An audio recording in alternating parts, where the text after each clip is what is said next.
Second innings retired police group દ્વારા જય અંબે સ્કૂલના સહયોગથી સેવાકીય કાર્યના ભાગરૂપે છાસ વિતરણ કાર્યક્રમનું આયોજન કરવામાં આવ્યું હતું.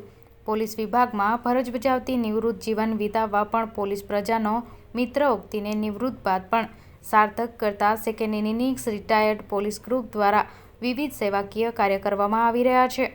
ધમધોકતા ઉનાળાની ગરમીને ધ્યાનમાં રાખી સામાન્ય પ્રજાના તરસ છીપાવવા ઠંડક પહોંચાડવાના ધ્યેય ઉદ્દેશ સહિત ઠંડા પાણીના જગ સ્ટીલના ગ્લાસ સાથે ભરૂચમાં સ્ટેશન પોલીસ ચોકી તથા જાડેશ્વર ચોકડી બ્રિજ તેમજ જંબુસર બાયપાસ ઉપર second innings retired police group દ્વારા ઠંડા પાણીના લોક સેવા કાર્ય શરૂ કરવામાં આવ્યું છે.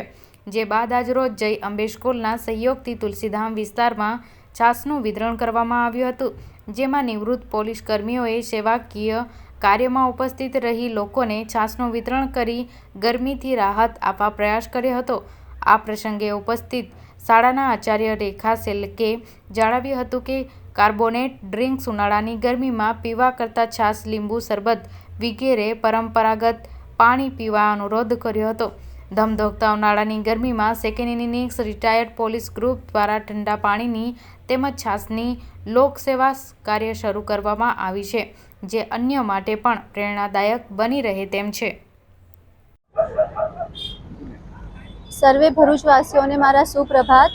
આજે આપ સૌ અહીં જોઈ રહ્યા છો કે ઉનાળો જે છે એ દિવસે ને દિવસે આકરો બની રહ્યો છે અને આજની જે યંગ જનરેશન છે એ કાર્બોનેટેડ કોલ્ડ ડ્રિંકની પાછળ આંધળી દોટ મૂકી રહી છે.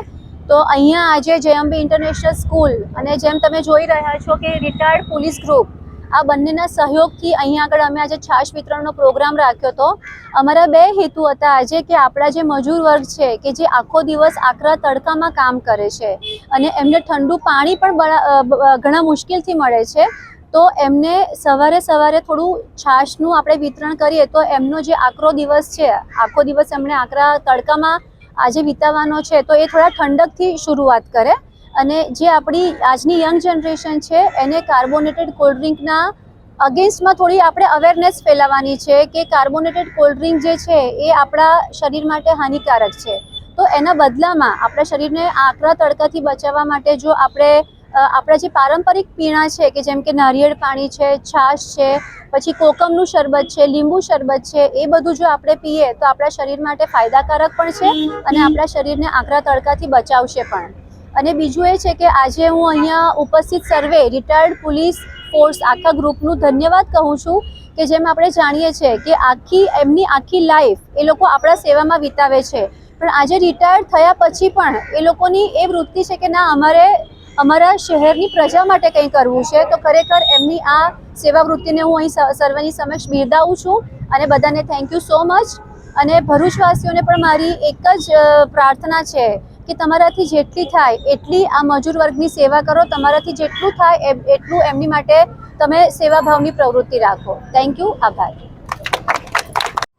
આજરોજ જય અંબે ઇન્ટરનેશનલ સ્કૂલ તથા second inning retired police group Bharuch દ્વારા ભરૂચના સહયોગથી છાશ વિતરણનો કાર્યક્રમ અહીંયા તુલસીધામ ખાતે રાખવામાં આવેલ અને એ ખૂબ જ સારો કાર્યક્રમ છે. ખાસ કરીને મજૂર વર્ગ જે તરસ્યા રહીને આટલી ગરમીમાં કામ કરે છે અને એમને સંતોષ આપવા માટે જ આ કાર્યક્રમ રાખવામાં આવેલ.